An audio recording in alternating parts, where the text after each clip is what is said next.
Buenas tardes, ¿cómo están?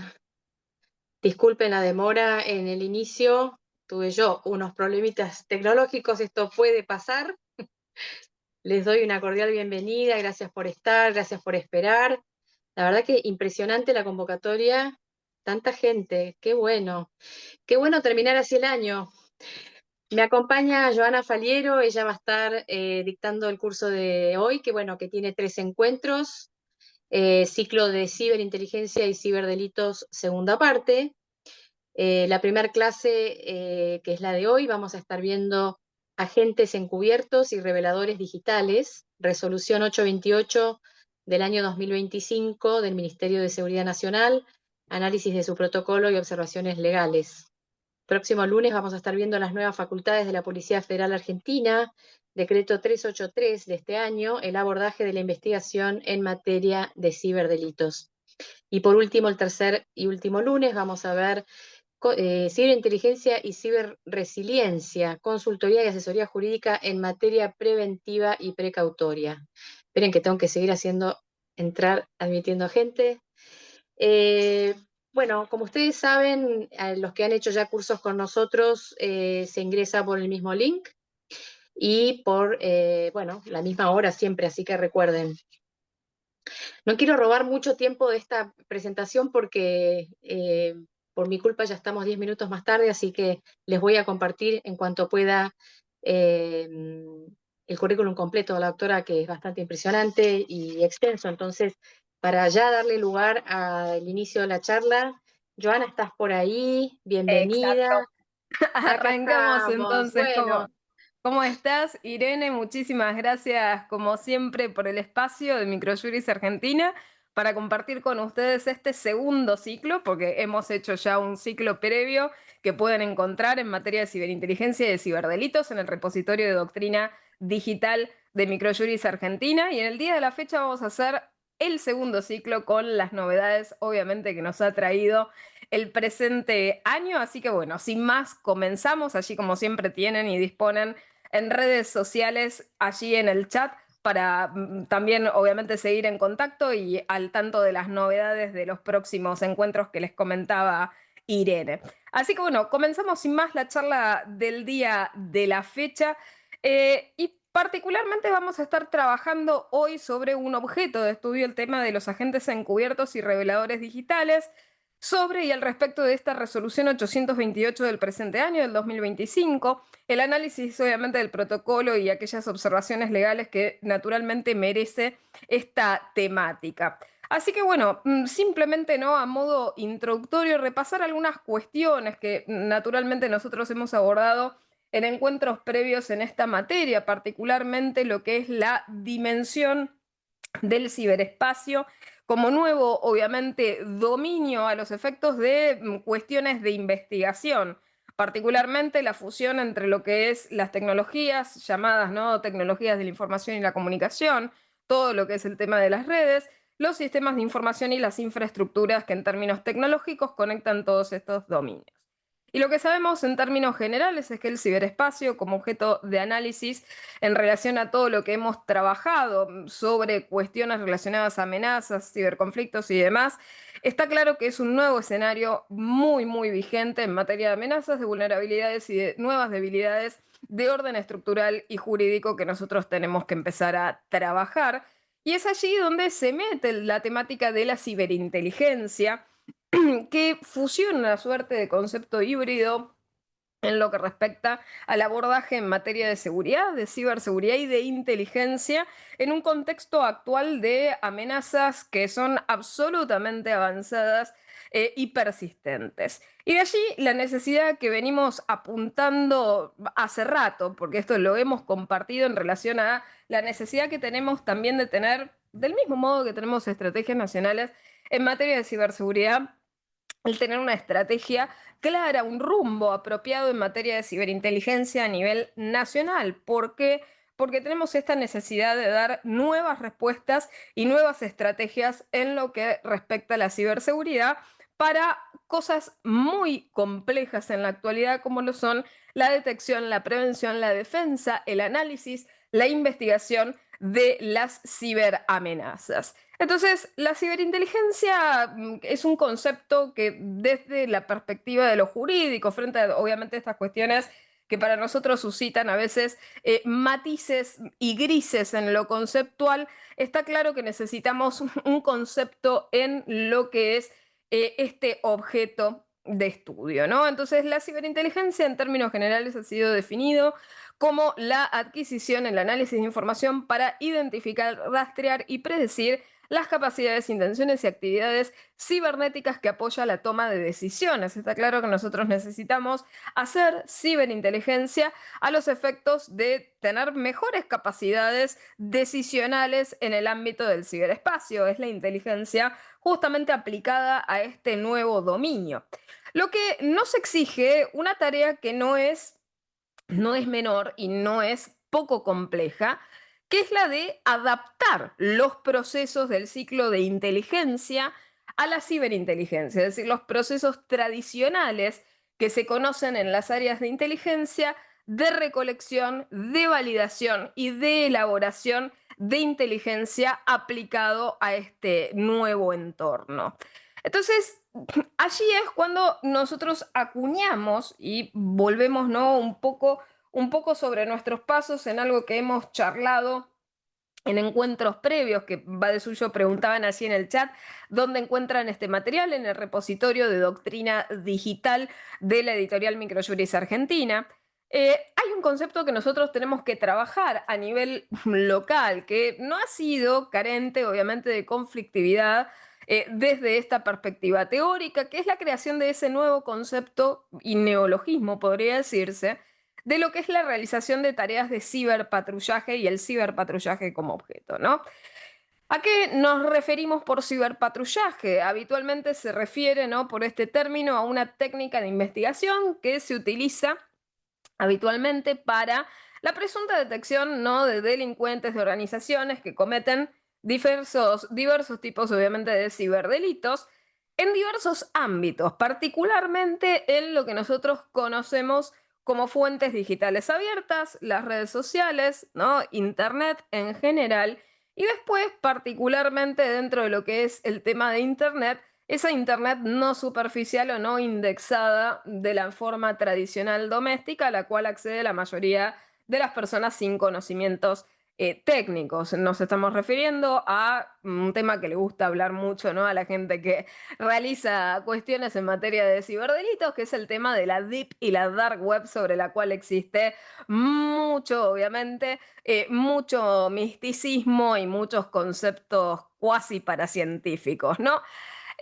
Pero, ¿cuáles son las características que nos llevan a las tensiones jurídicas en lo que respecta al ciberpatrullaje? Porque este tema del cual estamos hablando es controvertido. Y es porque se realiza de manera encubierta. Es decir, nosotros estamos utilizando para realizar ese tipo de tareas herramientas, está claro, herramientas tecnológicas que sirven para la realización de tareas de inteligencia, pero el tema es que es un monitoreo por forma velado, ¿no? Y nosotros sabemos que cuando ese monitoreo que se realiza, en el caso de escala masiva, se puede realizar, ¿no?, de forma sistematizada en las redes, podemos estar obviamente afectando también garantías de orden constitucional. ¿Por qué? Porque, bueno, en las redes, en estos espacios que acabamos de comentar, ya sea Internet, redes sociales, Deep y Dark Web, está comprometida la expectativa de privacidad de los titulares de los datos de los ciudadanos llamados habitualmente, ¿no?, internautas. Entonces, en ese monitoreo, en esa identificación de probables responsables, naturalmente van a pagar, obviamente, los inocentes que se encuentran en estos espacios y que tienen también su derecho a la protección de su debida expectativa de privacidad. ¿Y esto por qué? Nos lleva naturalmente a algo que es riesgoso, que es una suerte de suspensión de lo que sería el estado de inocencia y una inversión también de la carga de la prueba de este estado de inocencia. ¿Por qué? Y bueno, porque colocamos a todos bajo sospecha, realizamos ese monitoreo masivo, presuntivo, y en realidad recién allí separamos obviamente a los inocentes cuando el monitoreo se lleva puesto a todos los que están de manera indiscriminada. Eh, Yendo, ¿no?, a la realización, ¿no?, de estas tareas. El ciberpatrullaje de rutina habitualmente es realizado por personal del área de cibercrimen. En el caso particular del cuando se acuña este concepto, lo realizaba la Policía Metropolitana. En el marco de esta actividad, los efectivos se abocaban a la prevención de delitos, de contravenciones y de faltas que fueran realizadas a través de la red de Internet, ¿no? Ahora, eso realmente asenta, ¿no?, un precedente que es el problema, ¿no?, de la realización de estas tareas muchas veces, por ejemplo, sin la capacitación suficiente, sin la formación suficiente, sin los medios suficientes y también una suerte de fragmentación de los medios de realización de este tipo de tareas. ¿Por qué? Porque, bueno, podemos pensar en el ciberpatrullaje realizado de manera sistemática con herramientas tecnológicas que se utilizan con fines de ciberinteligencia, pero, por otra parte, en paralelo, también podemos tener un ciberpatrullaje que realiza de manera particular, de forma individual, un llamado agente o ciberagente, ¿no? Por lo tanto, allí tenemos dos formas también de realizar este tipo de actividad y de allí la técnica es muy diversa. Es decir, una cosa puede ser una suerte, como decirles, de seguidor desconocido que va detrás de los pasos de un determinado sujeto en las redes, pero por otra parte, ¿no?, podemos tener claramente, ¿no?, alguien que utiliza a escalas ya masivas, de forma sistemática, algoritmos, ¿no?, que sirvan para realizar, por ejemplo, scrapeo de redes, etcétera, etcétera, con fines de inteligencia, ¿no? Entonces ahí tenemos dos maneras diferentes de ciberpatrullar, si se dice de esa manera, ¿no? Con este neologismo. ¿Y cuál fue el resumen del progreso regulatorio en Argentina? Seguimos hablando, por las dudas allí en el chat ya se adelantaron a las figuras, todavía no estamos en esas, estamos todavía en el ciberpatrullaje.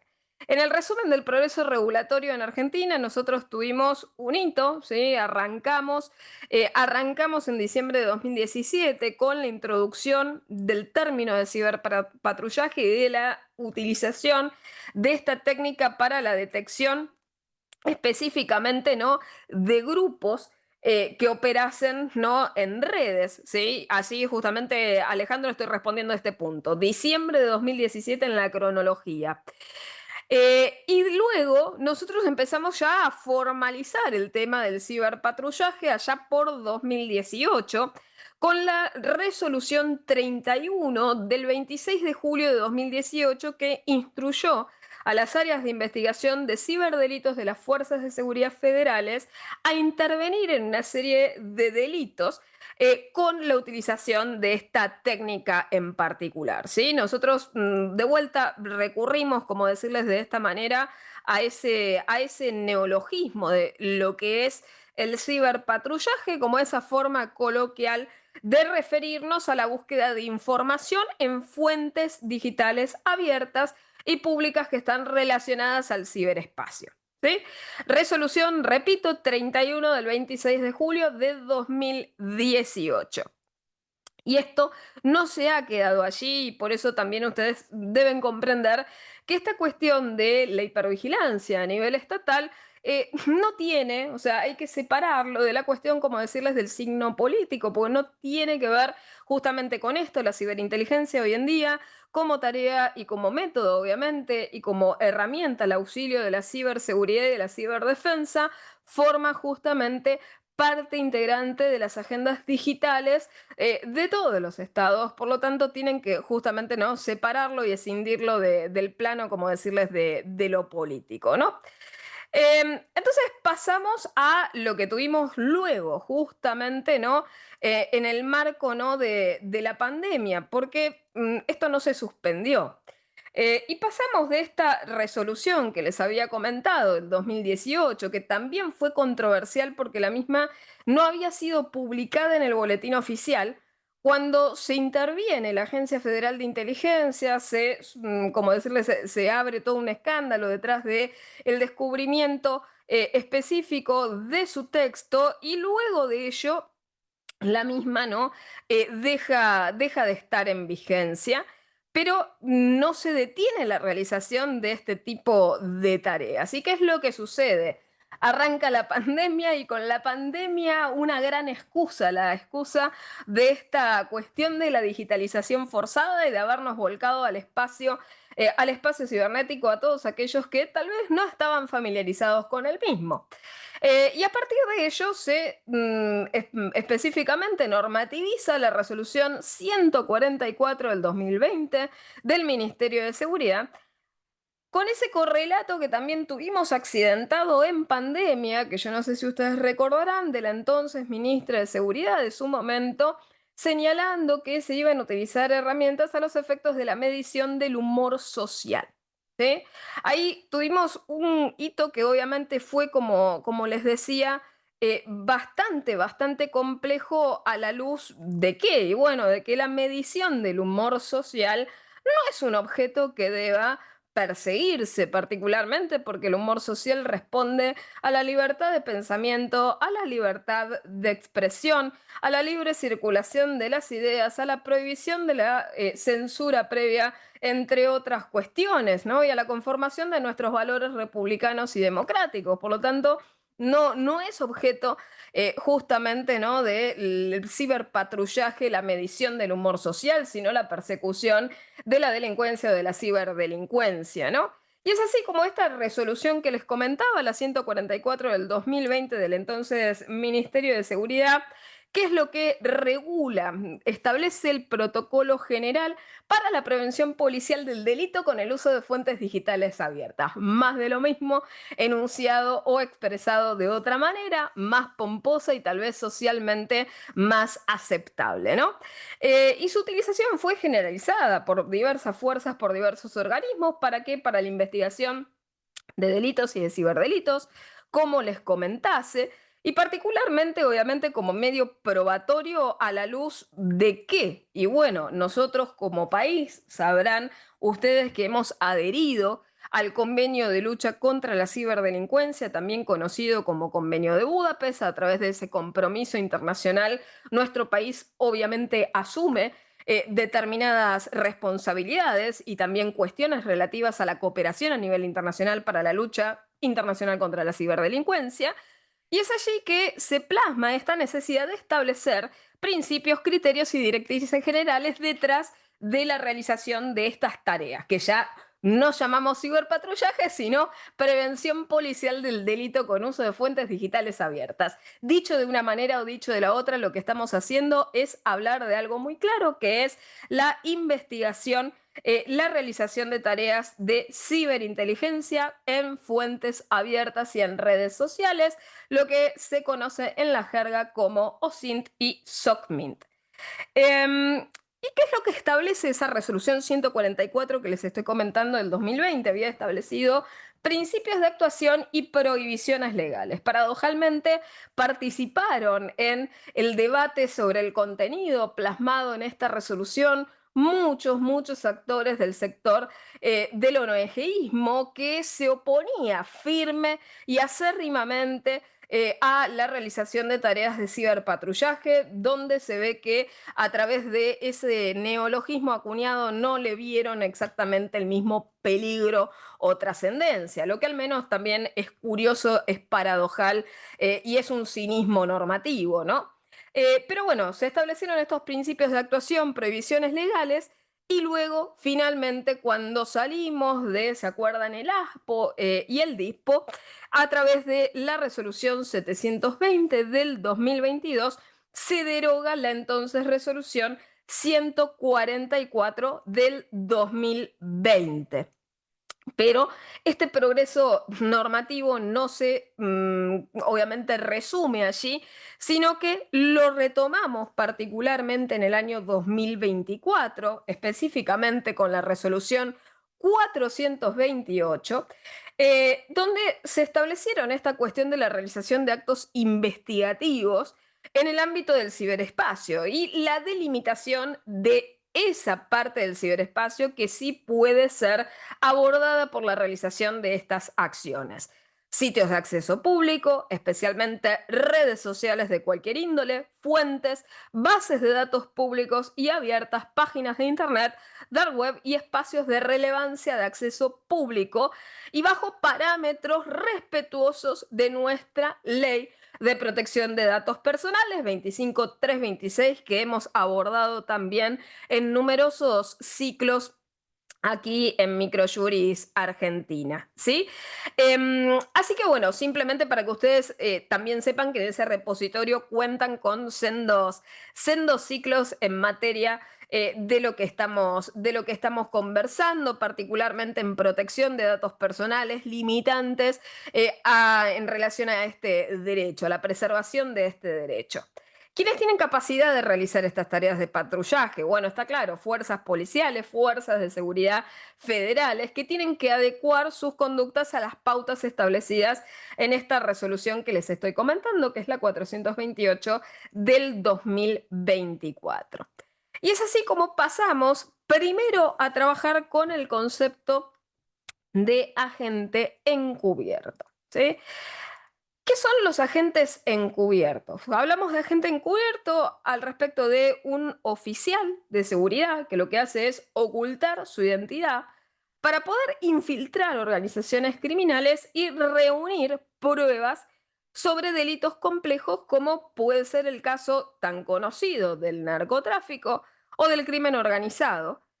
Y aquí estamos hablando de manera genérica del rol de lo que es un agente encubierto para diferenciarlo luego no con otros conceptos que a veces se entrecruzan o se utilizan de manera sinónimica y técnicamente no lo son, ¿no? La labor del agente encubierto es, como sabemos, una labor técnica de investigación especial que requiere de autorización judicial y que está sujeto, como bien podemos obviamente colegir al respecto, que está sujeto a regulaciones que sirvan para la evitación de lo que nosotros conocemos como instigación, ¿sí? O sea, de que la gente provoque el delito que naturalmente se encuentra persiguiendo. Ahora, hay una diferencia conceptual entre lo que es el agente encubierto respecto de lo que es el infiltrado, ¿sí? Nosotros cuando hablamos de agente encubierto hablamos de funcionario de seguridad que actúa con esa autorización, con ese control judicial, con una identidad que está conocida efectivamente en el caso por el juez, en caso de necesidad puede tener esa identidad legal respaldada. Mientras que el infiltrado, a diferencia de lo que estamos conversando, el infiltrado no tiene naturalmente una autorización, sino que la identidad en principio no es conocida por la justicia y por eso no, el tema de los infiltrados no cuentan con exactamente la misma protección legal de la que estamos refiriéndonos. Entonces, para entender un poco cómo funciona, cuáles son las características de los agentes encubiertos dentro de lo que es la realización de este tipo de tareas, ¿no? Tenemos obviamente esta acción, la de el mimetismo. El agente lo que hace es mimetizarse con esa organización, adoptando esa identidad supuesta para naturalmente ganar la confianza del grupo en el cual se encuentra inserto con fines de ¿qué? Hacer inteligencia. Y hacer inteligencia es recolectar información. Para ello, tiene obviamente que prevenir la consumación de esos delitos, tiene que establecer esas relaciones con los sujetos investigados y en ese sentido busca esa información que luego va a ser útil a los fines, como les decía antes, de toma de decisiones ulteriores con ese material que se hubiera prevenido. Está claro que la realización de las tareas que tienen que ver con el ser un agente encubierto, ese servicio, en sí mismo es una tarea absolutamente voluntaria, ¿sí? No hay obligación en el agente en sí o sí realizar esta actividad si la misma es propuesta, es decir, tiene la posibilidad, obviamente volitiva, de negarse a realizarla. Por otra parte, tiene una autorización legal concreta y, como les decía, los límites desde la perspectiva de lo ético, de lo profesional y de la legalidad es la no provocación del delito, ¿sí? La gente no debe generar la voluntad de cometer el ilícito en quienes obviamente lo rodean. Solo que lo único que puede limitarse a realizar es la observación, la constatación de aquello que se le ofrezca o aquello que se comete, ¿no? Frente a su presencia, pero no tiene ninguna intervención en el propósito, ¿no?, de crear absolutamente nada, ¿sí? No, no tiene que tener intervención en ese propósito criminal. Ahora, tenemos otra figura, otro título, que es el agente revelador digital. Cuando nosotros hablamos de agentes reveladores digitales, allí nos estamos refiriendo a un miembro también de fuerzas policiales o de fuerzas de seguridad que también se infiltra en organizaciones de carácter delictivo a través ya sea de Internet, estamos hablando de, obviamente, entornos de orden virtual, Internet, redes sociales. Para estos fines genera un perfil falso con el objetivo de recopilar información y obviamente evidencia para las investigaciones criminales que se realicen.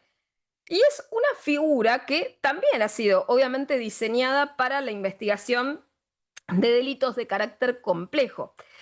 Nosotros referimos habitualmente, como les dijera antes, al tema obviamente del narcotráfico, de la trata de personas, y lo que hace es operar de manera secreta, tiene un protocolo de actuación específico para este entorno en particular virtual.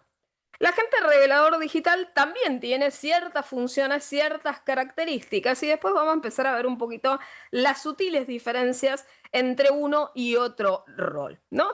En primer lugar, sigue existiendo esta característica, ¿no?, de la infiltración digital, pero a diferencia, obviamente, de los agentes de carácter tradicional, como esta tarea que estamos conversando se desarrolla en el ámbito cibernético, se desarrolla en el ámbito del ciberespacio, lo que se debe crear efectivamente para ese agente revelador digital es una identidad digital. Por eso se suele hablar o referir a esto a través de la figura de los avatares para integrarse a la organización criminal. También tenemos este fenómeno del mimetismo, es decir, adaptarse ya sea al lenguaje, al comportamiento, ¿no?, a todos los hábitos y costumbres que se vean en el grupo criminal, cibercriminal, para pasar desapercibido, obviamente, y también generar, establecer ese vínculo relacional de confianza. El destino de su investigación tiene que ser específicamente para la investigación, como les decía antes, de delitos de carácter complejo, es decir, esa recopilación tiene y debe consistir en obtener datos para desmantelar grandes objetivos en relación a lo que se persigue en términos de inteligencia. La labor se limita jurídicamente por esa protocolización oficial que establece naturalmente los procedimientos de actuación en los entornos virtuales y posee ese resguardo de su identidad. Es decir, naturalmente, para fines de protección de la gente, se mantiene la reserva, el secreto de su identidad y el trabajo obviamente se realiza estrictamente controlado en un ámbito de justicia. Entonces, ahí tenemos una diferencia, ¿sí?, entre los agentes encubiertos digitales versus los agentes reveladores digitales. Agente encubierto, nosotros lo entendemos como funcionario de fuerzas de seguridad que oculta su identidad, se infiltra en organizaciones criminales para la investigación de delitos complejos. Se establecen estas medidas de protección de la identidad y de la vida de la persona, del agente. Es una tarea, como les decía, de orden voluntario. Y por el otro lado, el agente revelador tiene también esas mismas características. Es un agente también de fuerzas de seguridad que simula el interés, ya sea en la compra de bienes, de servicios, de armas, de estupefacientes, de lo que fuera, para la investigación de esos delitos complejos. También se establecen medidas para la protección de la identidad, también para la protección de la vida de esa persona y también la voluntariedad de la tarea, ¿sí? Hasta allí tenemos, como decirles, los puntos en común. Pero ¿cuáles son las diferencias entre estos roles y de allí el por qué no son sinónimos? Un agente, como les digo, revelador, simula ese interés ya sea en productos o en servicios, o sea, bienes o servicios de carácter ilícito, pero lo hace de manera temporal, ¿sí? O sea, por un corto tiempo, de manera muy específica, con fines de identificación, mientras que, a contrario censu, la tarea del agente encubierto es más de orden largoplacista. Se establece esa identidad falsa para obtener información que recae más no solamente sobre la individualización concreta, sino sobre la estructura y el funcionamiento a nivel cibercriminalidad. Y es por eso que podemos principalmente realizar esa comparativa entre los agentes encubiertos digitales y los agentes reveladores digitales, puntualmente ¿en qué? En la duración y el objetivo de las tareas, ¿sí? El revelador lo que hace es una acción puntual, concreta y transitoria con ese fin operativo, mientras que, a contrario sensu, el primero, el encubierto, realiza operaciones que son más prolongadas en una organización, ¿sí? Esto para tener en cuenta, ¿no? La diferencia entre uno y otro, ¿sí? Entonces seguimos con relación a estas diferencias para plasmarlas de manera adecuada. El agente revelador tiene un objetivo. Naturalmente va a ser el de tener al ciberatacante en el caso concreto o al delincuente, particularmente si hablamos de compra de bienes o de servicios de carácter ilícito. La duración de la tarea es temporal, la especificidad de la tarea es alta, es decir, se prolonga solamente durante el tiempo necesario para la realización de una tarea específica y tiene un rol. El agente, ¿sí?, revelador establece un rol específico para manifestar esa voluntad que tiene en relación al objeto, por ejemplo, transaccionado. Por otra parte, teníamos en la otra vereda al agente encubierto, y que su objetivo es infiltrarse, ya sea en la organización criminal o cibercriminal, para obtener esa información, identificar, desmantelarla en términos generales. La duración es continua, ¿sí? Estamos hablando ya de una operación que tiene la finalidad de obtener no una información concreta, precisa, más puntual sobre una operación específica, sino obtenerla de manera prolongada, continuada, detallada, ¿sí?, lo más rica posible. Y en ese rol no es solamente cubrirse con una identidad para la realización de esa tarea momentánea, sino que adopta una identidad supuesta, se relaciona con los miembros de esa organización con fines de la investigación de esos delitos, ciberdelitos, y tiene el derecho, obviamente, a esa protección de esa identidad de carácter supuesto. ¿Dónde tenemos nosotros en nuestro ordenamiento jurídico estas figuras aún antes de la última regulación que vamos a conversar ahora? Nosotros tenemos una ley sobre investigación, prevención y lucha de delitos complejos que establece las herramientas y facultades para la lucha contra esta tipología delictual, que es la ley 27.319. Y es en esta norma que se define qué es lo que nosotros consideramos como agente encubierto. En su artículo tercero y cuarto se encuentran estas previsiones de orden normativo. Y luego tenemos en el artículo quinto y también sexto las previsiones relacionadas con lo que es el agente revelador, ¿sí? En este sentido, la diferencia primordial aparece, como decirles, en la parte infine del artículo quinto al respecto del agente revelador, porque establece que el accionar del agente revelador no es de ejecución continuada ni se perpetúa en el tiempo y por lo tanto no está destinado a infiltrarse como parte de las organizaciones a las cuales persigue, ¿sí?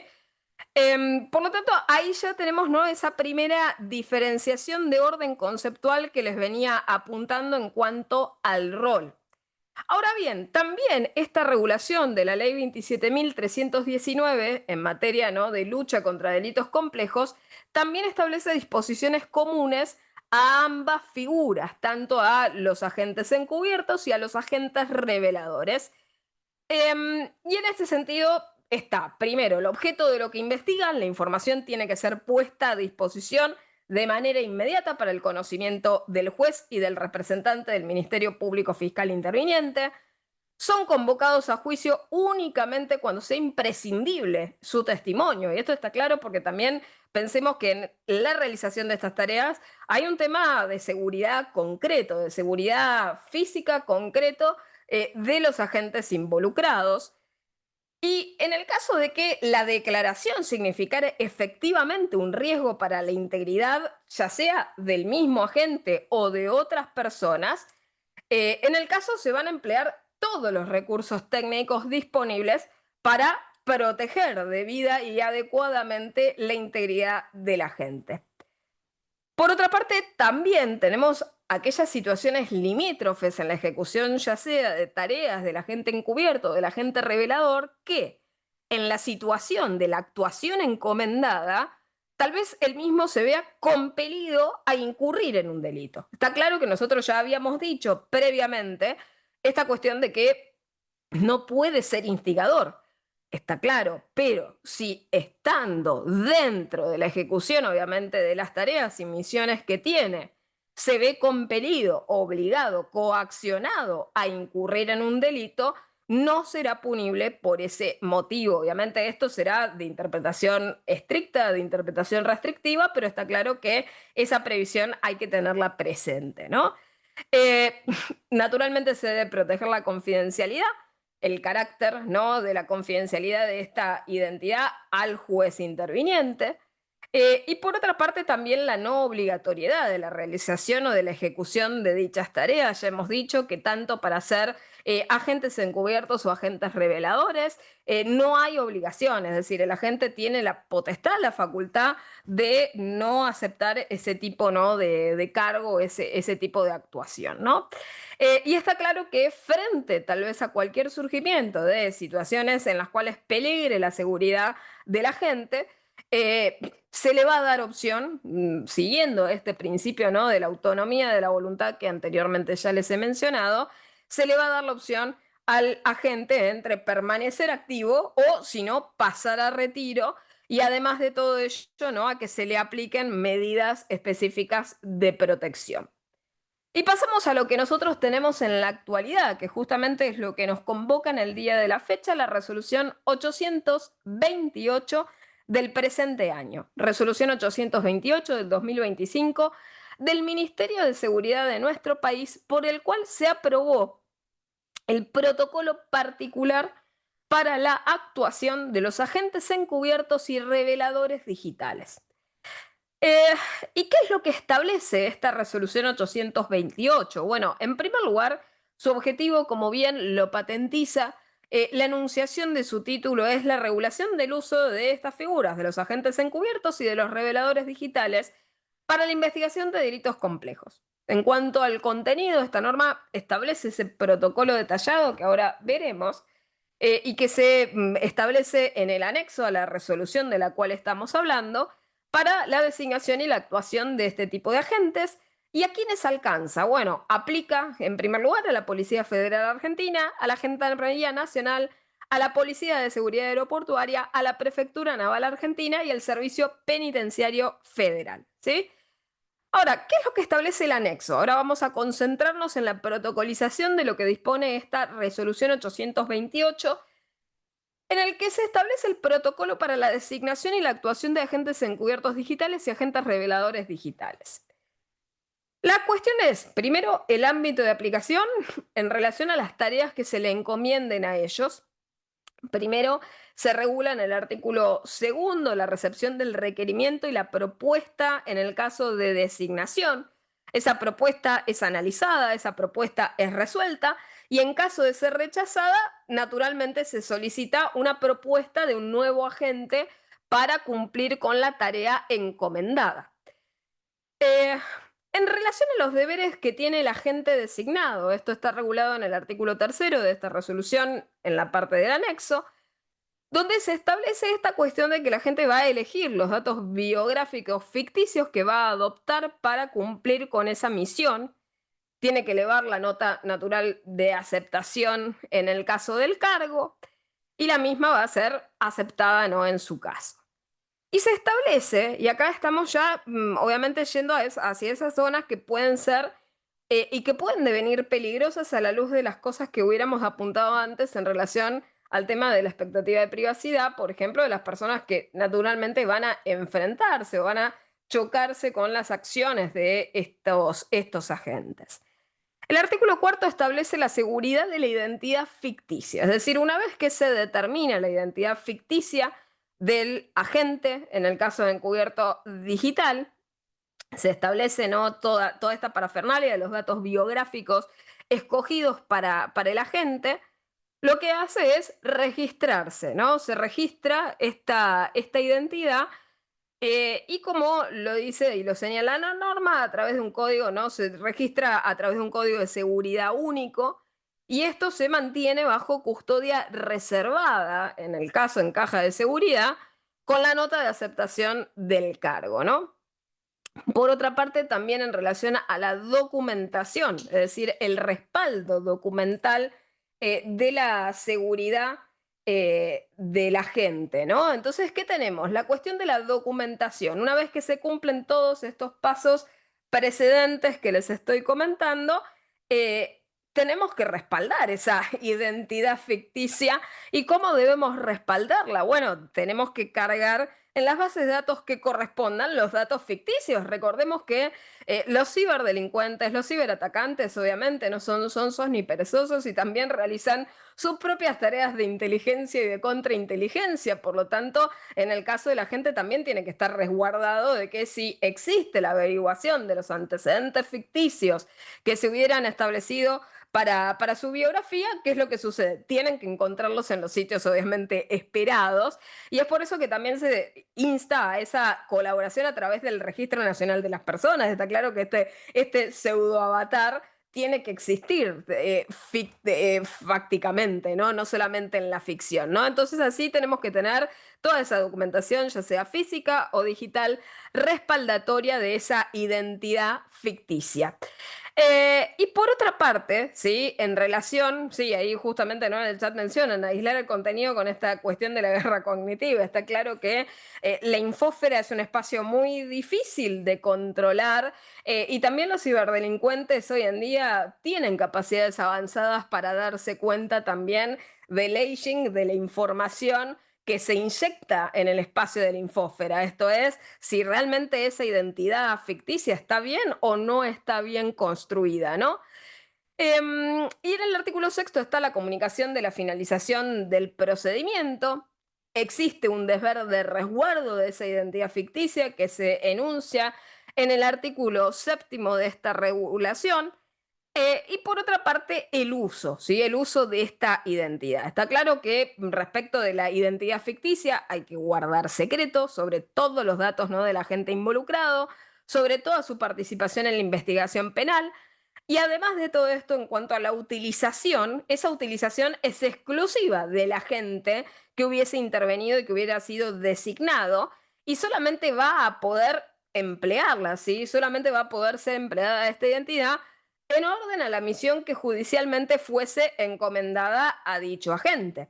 Y en lo que respecta al destino de la misma, lo que regula el artículo subsiguiente, el artículo 9, sobre el destino de la identidad ficticia utilizada, una vez que finaliza, que termina esa actuación del agente encubierto digital o del agente revelador, está claro que lo que debería hacer es proceder a suprimir esos datos de la identidad ficticia que se hubiesen establecido.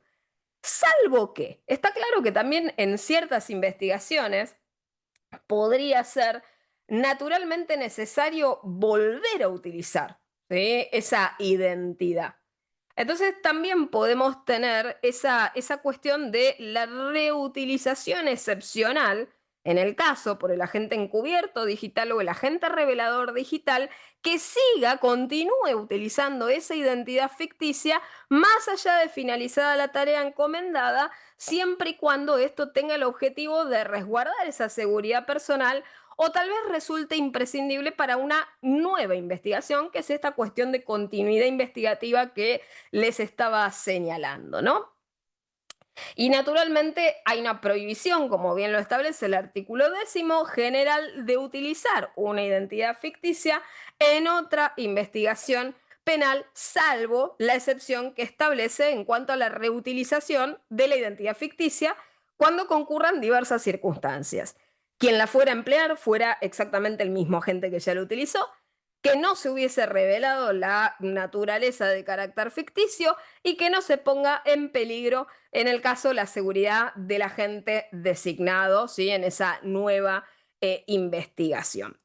Y luego tenemos que la creación y el registro de los avatares. Está claro que también tenemos este tema, ¿no? De los agentes y del avatar que queda a disposición y designado para el agente. Y esto debe ser informado a la unidad especial de agentes encubiertos, que también va a registrar esto bajo un código secreto y único. Y por otra parte, también tenemos que pensar, yo siempre lo destaco, esta cuestión de que la realización de las tareas de ciberinteligencia no puede ser realizada por cualquiera, sino personal altamente capacitado. Y de allí nosotros tenemos lo que establece el artículo 12 de certificación de especialización y autorización, estableciendo específicamente que las fuerzas policiales y de seguridad federales van a remitir periódicamente a la unidad especial de agentes encubiertos el listado de los agentes altamente calificados para el desarrollo de estas tareas, ya sea de agente encubierto o reveladores digitales, con informes obviamente respectivos que justifiquen esa alta calificación, ¿no?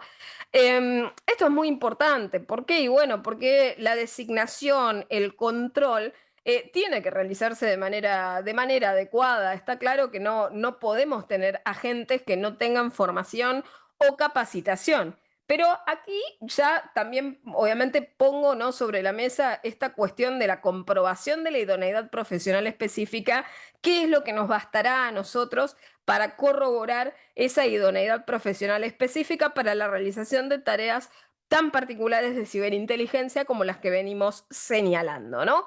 Así que, en líneas muy resumidas, esta resolución 828 del presente año, como les indicaba, establece estas cuestiones al respecto de la designación, del control, de la creación de las identidades digitales, de su confidencialidad. Por otra parte, todo lo relativo a la caducidad y a las excepciones relacionadas a ello, es decir, casos en los cuales esa identidad puede preservarse o puede reutilizarse, y naturalmente la limitación a esa reutilización de carácter indiscriminado o no justificada, ¿no?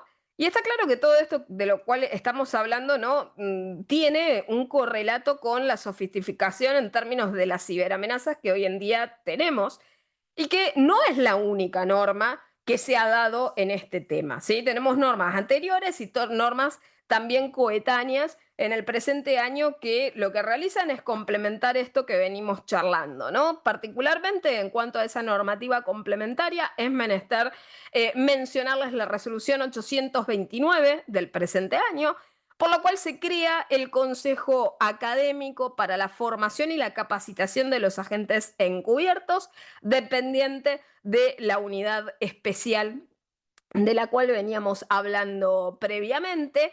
¿Y cuál es el contenido, cuál es el objetivo de este consejo? Bueno, en primer lugar, esta cuestión que les decía de la idoneidad profesional específica, proponer los contenidos obviamente formativos, supervisar, coordinar esos cursos, esas jornadas que deban realizarse, impulsar esa capacitación continua y organizar actividades para los operadores judiciales y para las fuerzas de seguridad, ¿no?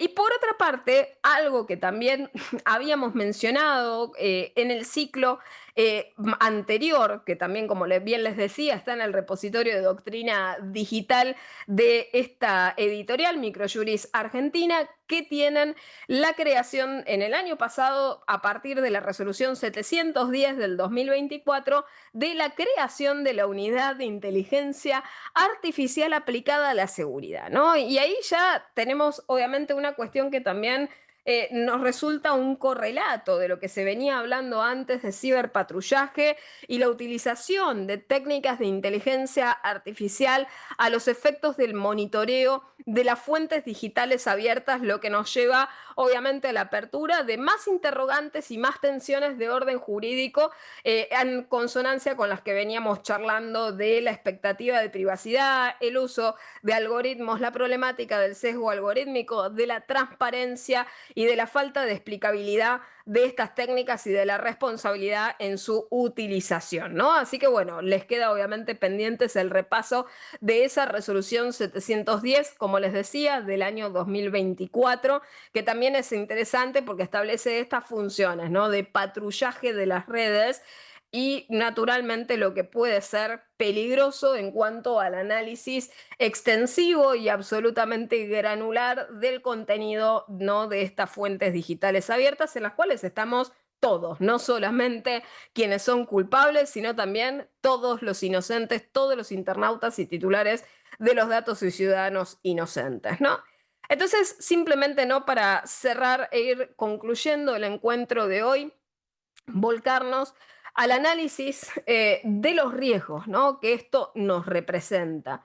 Porque la realización de las tareas de ciberinteligencia, ya sea a través de la figura, ¿no?, de agentes encubiertos o de agentes reveladores digitales, en las fuentes, como veníamos señalando, de acceso público y restricto, puede ser una potencial amenaza a nuestra expectativa de privacidad, particularmente en lo que respecta a nuestra autodeterminación informativa, a nuestra seguridad de datos, a nuestra intimidad y privacidad, y por otra parte también a la libertad y autonomía de la voluntad que se plasma en nuestra libertad de expresión y la prohibición de censura previa. ¿Por qué?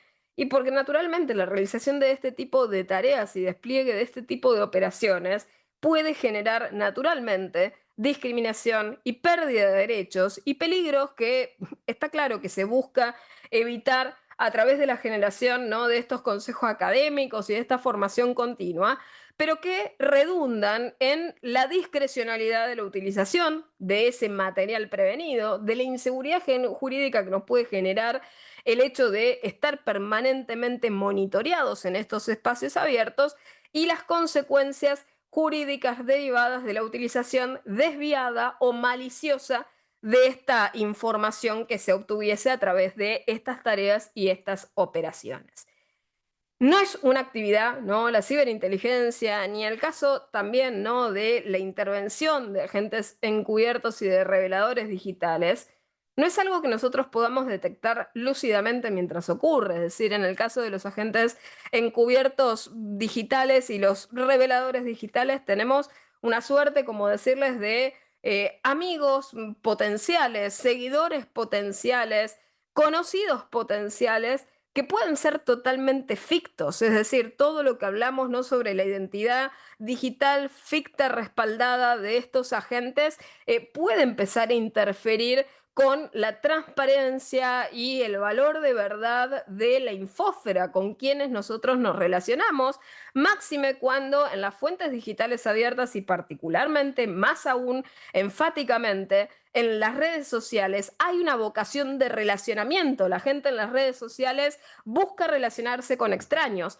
Aquí el problema es que vamos a colocar un gran signo de pregunta respecto de los extraños. Mucho, obviamente, se ha hablado mal, ¿no?, del derecho al anonimato, pero aquí la pregunta es, ¿no estamos del otro lado permitiendo la creación de identidades fictas que son aún peores, ¿no?, que el tan temido anonimato, cuando en realidad son las personas reales las que buscan el anonimato para autoprotegerse en su autodeterminación informativa y en su ciberseguridad, aún de estos nuevos peligros que estamos señalando, ¿no?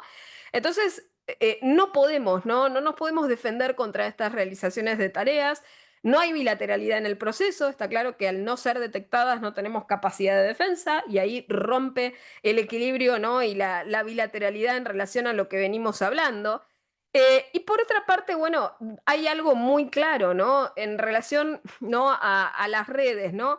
La pérdida también, ¿no?, en lo que respecta a la utilidad de las redes, ¿no? Porque si nosotros tenemos espacios abiertos y esa apertura se ve afectada por esta suerte, como decirles, de cerramiento y esta suerte también de oscuridad en realización de tareas que no son percibibles y que no son detectables de manera lúcida, también vamos a generar, ¿no?, un entorno opaco en el cual ya ahora nos relacionamos de manera consciente, ¿no? Y el otro problema tiene que ver con la privacidad. Siempre apunto, ¿no?, y me gusta, ¿no?, en las charlas señalarles algunas cuestiones de alrededor de lo que es la protección de datos personales. A través de la realización de este tipo de tareas de inteligencia, también los titulares de los datos perdemos la guarda física de datos, se rompe la protección desde lo jurídico.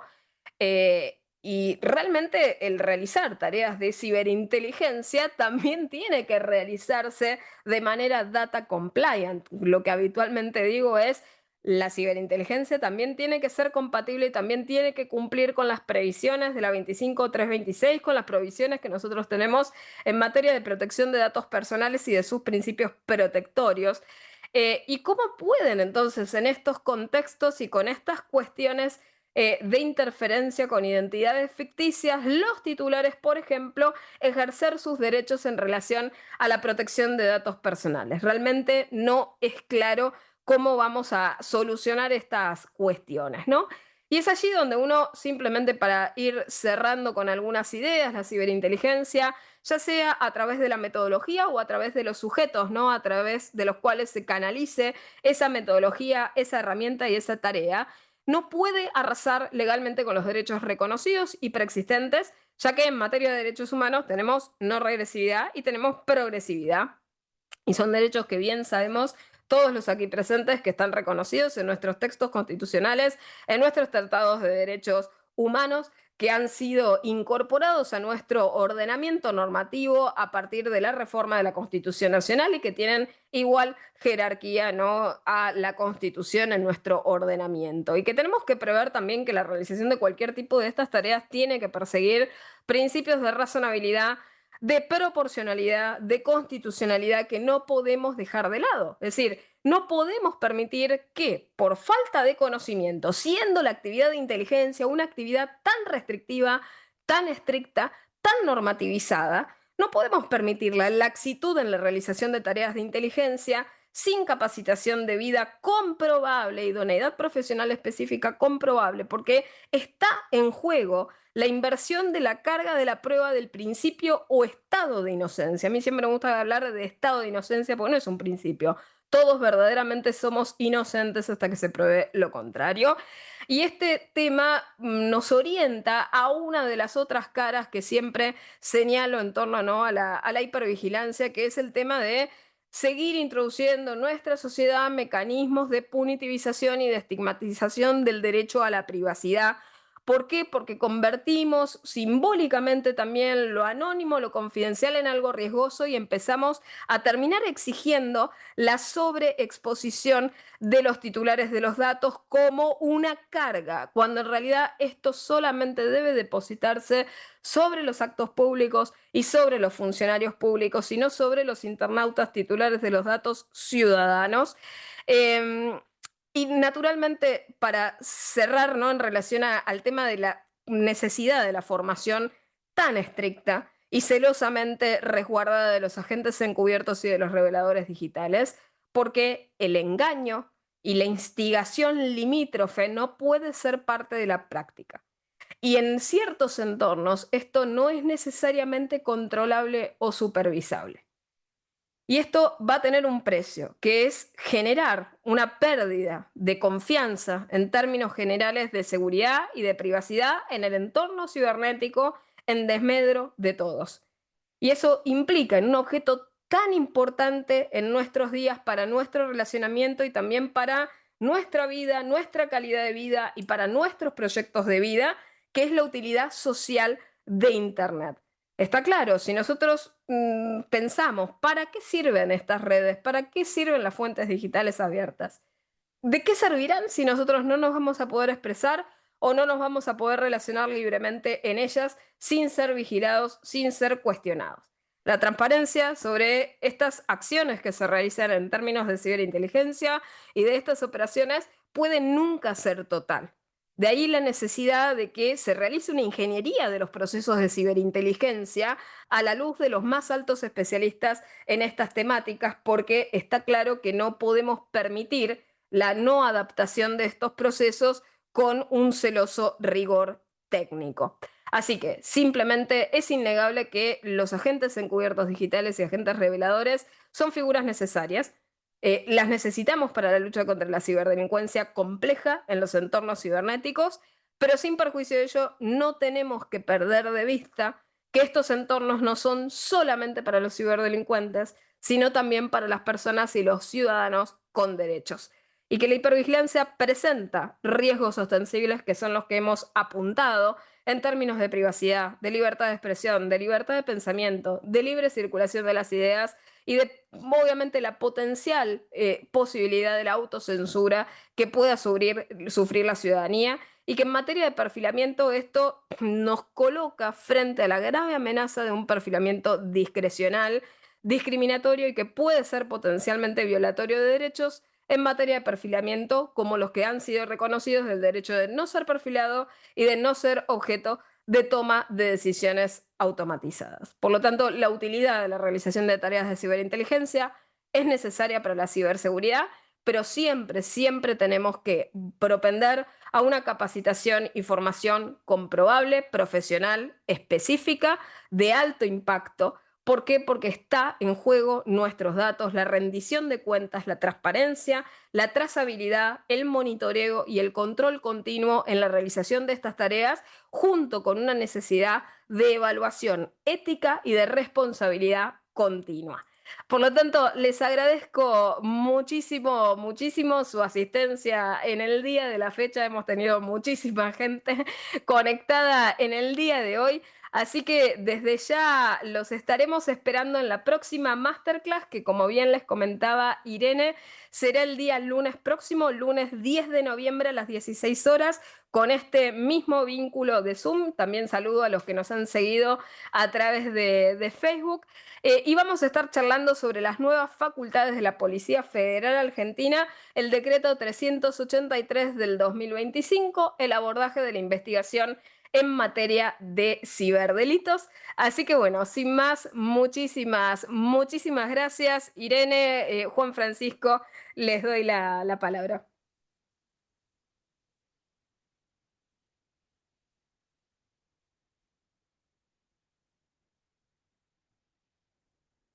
Juan, ¿puede ser que no se esté oyendo? No sé si el resto lo está escuchando, yo no lo estoy oyendo. Bueno, sin más Yo entonces. activé audio, perdón, no puedo activar cámara, No, por favor, Irene. estoy en otro lugar en este momento.